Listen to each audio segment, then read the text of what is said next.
పాతకాలం నాటి రాగి బెల్లం సంగటిని ఈ విధంగా చేసి పెడితే మీ పిల్లలు ఇష్టంగా అడిగి మరీ పెట్టించుకొని మరీ తింటారు. అందరికీ నమస్కారం అండి. నేను రాణి. ఈరోజు నేను పాతకాలం నాటి రాగి బెల్లం సంగటిని చూపిస్తున్నాను. రాగిలో ఫైబరు, కాల్షియం ఉంటాయి కాబట్టి ఆరోగ్యానికి కూడా చాలా మంచిది. ఈ రెసిపీ కోసం ఒక గిన్నె తీసుకొని అందులో 1 కప్పు రాగి పిండి వేసుకుంటున్నాను. 1 కప్పు నీళ్లు కూడా పోసి రాగి పిండిని బాగా కలపాలి. రాగి పిండిలో ఉండలు లేకుండా బాగా కలుపుకోవాలి. కలిపిన రాగి పిండిని పక్కన పెట్టుకోవాలి.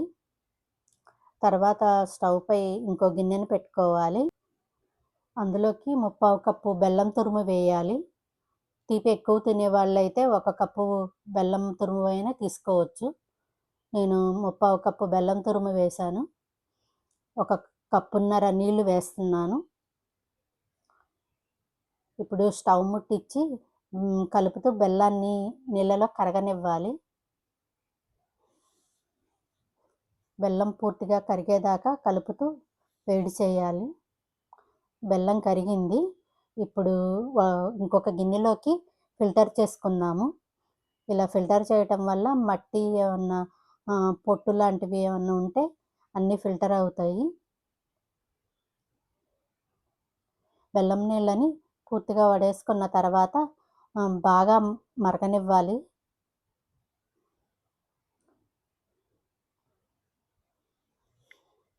ఇప్పుడు ఇవి బాగా మరుగుతున్నాయి.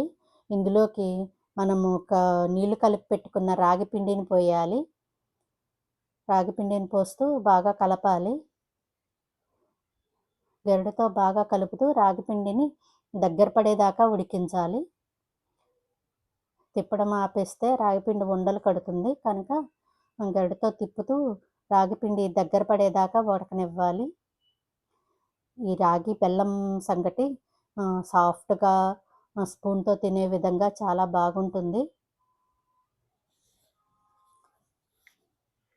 3 యాలక్కాయలని దంచి పొడిగా చేసి వేశాను. అలాగే 2 స్పూన్ల నెయ్యి కూడా వేస్తున్నాను. ఈ నెయ్యి, యాలకుల పొడి సంగటిలో బాగా కలిసేలాగా బాగా కలుపుకొని ఇంకొంచెం దగ్గర పడనివ్వాలి. గరిటెతో పైనుంచి వేస్తే ముద్దలాగా పడాలి. అంత దగ్గర పడేదాకా ఉడకనిద్దాము. స్టవ్ మంటను సిమ్లో ఉంచి ఉడకనిద్దాము.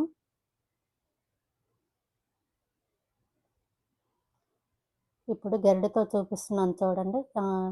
గరిటెతో పైకి ఎత్తేస్తే ఉండలాగా పడింది. ఇలా దగ్గర పడేదాకా ఉడికించి స్టవ్ ఆపేసుకొని కొంచెం ఆరనివ్వాలి. తర్వాత గిన్నెలోకి తీసుకొని కొంచెం నెయ్యి వేసి దాని మీద కొంచెం పచ్చి కొబ్బరి తురుము చల్లి సర్వ్ చేసుకోవాలి. ఇది పిల్లలకి కానీ పెద్దవాళ్ళకి కానీ అన్ని వయసుల వాళ్ళకి ఆరోగ్యకరమైన ఫుడ్ ఇది. అందరూ తప్పక ట్రై చేయండి. ఈ రెసిపీ నచ్చిందా?